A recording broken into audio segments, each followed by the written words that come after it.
Welcome back to the Vita Toolkit training about groups and managing your group records. I'm going to just go into a group that's already been created with some content. You know that when you are working with individual records, you can add them to a group from their group screen. I'm just going to go into a single record here. On the top tabs, there's a group tab, and you add that record to any group that you like, whether it's public or private. And you can also remove it from existing groups. For, say, if you had done a batch upload, you might want to be removing it from there. So that's how you add content to groups. Now, I would like to look at one of the groups that I've created and just show you how to work with seeing what's in that group and sorting the group content. So I'm going into my Flesherton Business Photographs. You'll see that I can click on Update right away, and that takes me to my group record. You'll see that I've got a few friendly reminders that I can continue working on my group record accordingly. And so I can add things like photographs, and that will satisfy the item type request. And I could also add some subject headings.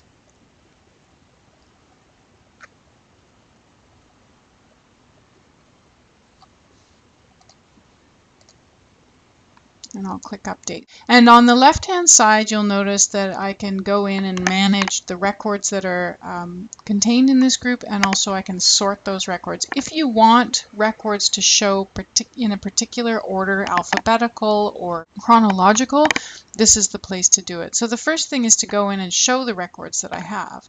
And you can see that this is a way of doing sort of batch unassignment, if you like. So if I wanted to take something out of this group, I can simply either select individuals and then unassign them, or I can select all and unassign them, or I can unselect and make sure that what I'm seeing is just the fact that these records are in this group at all.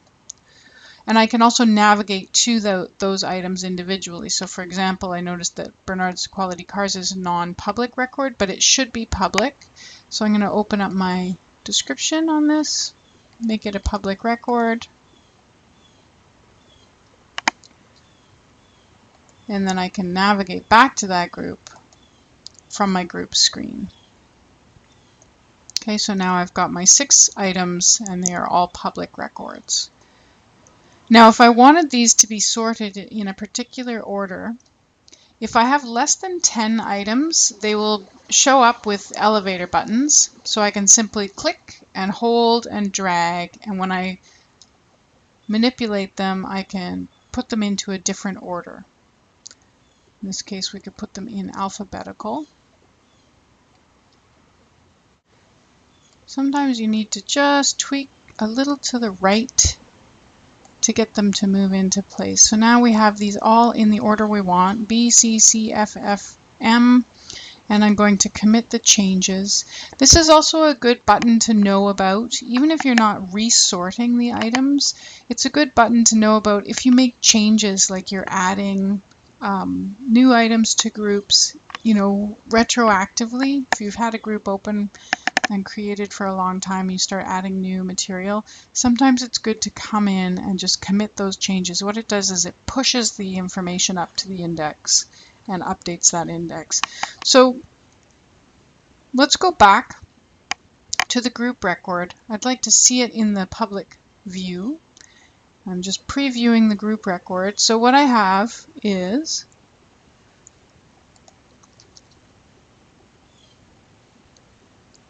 a group record that has some bare bones metadata, including our contact information, the subject heading I just assigned. It is all associated with Flesherton, the town. These can be marked differently in terms of geography. And I can also provide a better description, which I didn't do. Now, on the right-hand side is a snippet of in this case, it's all of the records that are in this group, but if you had more than 10, it will simply have an ellipses kind of a link, and that will take you to a fuller set of results. So one thing to note here is that because I've just created this group, the index hasn't quite updated yet. So I don't have all my records showing in the results page. However, they do all show here, and when I go into any one of these records, you'll notice on the right-hand side that the group is linked, so I can always link back to that group. I have a fuller set of information about the item itself, and I can navigate back to my group. There we go, and now we have a full set of records. So the index has updated, and I can navigate then to any of these. And you'll notice that they are in the order that we just assigned them. So that's the idea with working with content, showing your records, deciding which records to be in your group and out of your group, and also if you want to assign an order to them.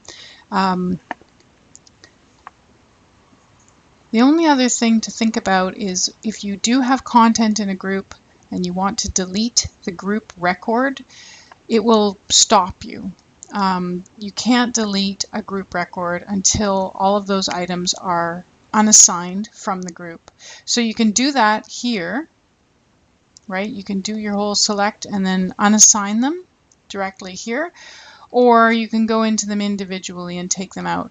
But if you And that would be by linking here. There's a link here to see your items, and that will just give you this link again. So this is a fast way of getting back to this screen. So just keep that in mind, that you cannot delete a group record until all of the items in that group have been unassigned to it. The other option, of course, is to make it non-public if you're displeased with it. Now, the other thing to think about in terms of a group record is when you're in the public side and you want to look for, you're going to look at your results set. The group records show up in your results set, and you'll notice that there's an awful lot here of generic thumbnails. You can change that. So here's our Flesherton Business Photographs. In order to make it a more attractive record, rather than the generic, go to your File Tech data screen, associate a file, just like any other record. I don't necessarily need to have a full image for this. I just want something to represent the group in my results set, and I also want it to have an overarching hero shot on the record itself. I do not need a label. I'm going to allow the tool to resize because I want it to create two different images. I'm not working with a PDF, and I'll add a file. So we'll take an image that duplicates one of the items in the group, but you could create your own generic group item if you like as well. That's the other possibility. So now when we go into view the entry in the public site, there's a representative image on the right hand side, and this can be a photograph, it can be a graphic if you want to create your own graphic, as we do in things like the in the help site. We have folders where we've created kind of generic, a generic group representation image for that record. So that's another way of looking at it. And here's another example of how a group would look. Hopefully that helps. Let us know if you ever need any more information. There is a manual for working with groups and records in groups on the help site. It's help.vitatoolkit.ca, or you can write to us at help@vitatoolkit.ca and get more information. Thank you very much.